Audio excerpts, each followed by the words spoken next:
installing a shower, or at least working on installing a shower. Have my cement board up here, trying to wrap that all around. I'm working in a house that is very not square. Just to give you an example of what we're talking about here. After putting this cement board on, which is a straight wall, we took our square and marked a line. The square may be hard to see, but here's our square line. It goes all the way around. The base of the wall here, we're right at 2 7/16 inches from our line on this side. We are 2 3/4 plus on this side. So we're pretty far off. And so what we're doing is we are shimming our studs, and I wanted to show you how I'm doing that. I have some pieces of scrap Advantech, and not only is this wall out of square, but it's very far out of plumb. So using that corner as a baseline so that our smaller, sorry for the noise, so our shims are as small as they have to be. We fastened this plumb, as you can see there, pretty plumb. We fastened these plumb on this side, and then using that square, we made one on this side as well. That is plumb. And so now what we're going to do is make some shims to shim out our studs so that this cement board will hang square and plumb. So I wanted to make this video as short as possible, so I'll just walk you through the process. So we put a square using our level, so we have a longer line. We put a square on this wall, put a level on this, mark this. It's about 57 inches here, that line, square to this side. So that's our baseline, and we have the same thing running out, and we're gonna have to do some shimming on this side as well. But in any case, we took a scrap 2x6 and we cut it down about 1 inch thick, and a bunch of pieces like this. And what we did with these is, now that we have this piece of Advantech and that piece of Advantech screwed up nice and straight, and to show us where our plumb is, we are going to create these shims stud by stud using these as our pattern.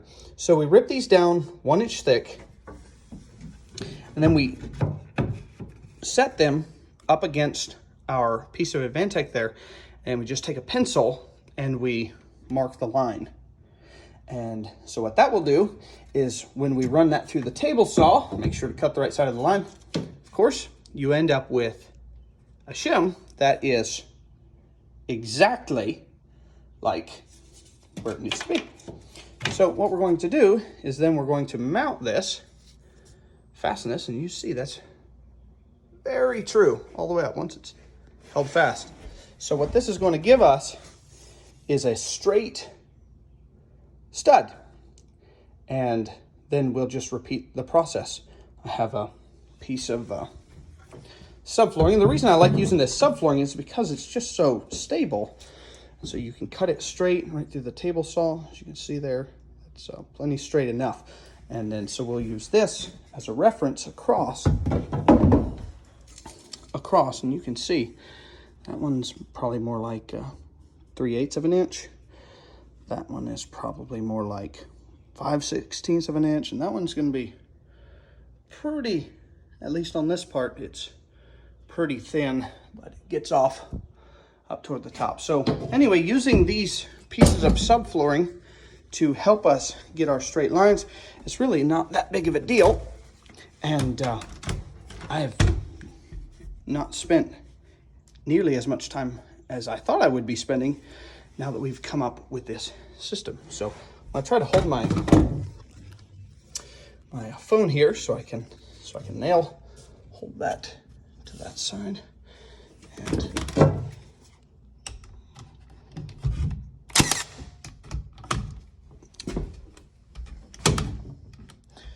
get that over.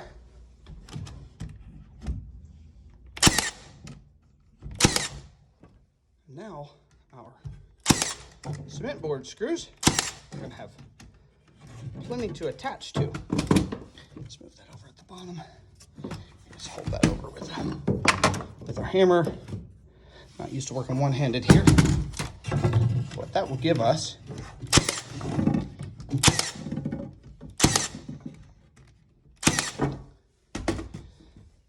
there we go, custom shimmed. And I know there are other ways to do this. Ideally, if you have a laser that shoots multi-planes, but I don't have a laser level, so this is the next best thing. But look at that, look how straight that is once we've put that shim out there. And one thing I noticed here, and however you want to do this, it really doesn't matter, but I found that running that through the table saw, my line is fairly straight, but there's occasional dips here and there. So what I do is, let's say I run, after I've marked my line, I will cut this side against my table saw blade. Well, then I'll just flip it around so that the blade I cut, it's this one here, you might be able to see there's a few imperfections. I'm just gonna turn that around so it will be exactly what it needs to be. So I'll just hold that up.